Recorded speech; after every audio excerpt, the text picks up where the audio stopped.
सबसे पहले नजर डालते हैं अब तक की बुलेटिन। रुक करते हैं गुजरावाला का। तफसीलात के मुताबिक कैप्टन सैयद हमाद आबिद सीपीओ गुजरावाला के अहकामात को मद्देनजर रखते हुए मोहम्मद फैल चौकी इंचार्ज कोट शेरा और इनकी टीम ने खतरनाक डकैत गैंग तपोश लिया, क्योंकि इस खतरनाक डकैत गैंग ने चंद दिनों में ही मुतअद्दिद वारदातें की और शरीफ शहरियों को लाखों का नुकसान पहुंचाया है, जिससे पूरे इलाके में खौफ-ए-राज फैला हुआ था।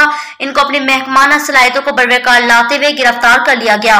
इस मौके पर अहले इलाका ने मोहम्मद फैल चौकी इंचार्ज और इनकी टीम को जबरदस्त खराजी तहसीन पेश किया। चौकी इंचार्ज ने कहा कि मुलजिमान ने मुतअद्दिद वारदातों का एतराफ कर लिया, अभी तफ्तीश जारी है, मजीद वारदातें करने का इंकशाफ होगा।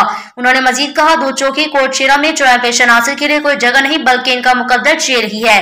खाला, अब 10 रुपए में सबसे ज्यादा पाउडर जो बनाए झाग ज्यादा और निकाले दाग ज्यादा। आज तो बड़े चमक रहे हो। वाह क्या बात है। बोनस की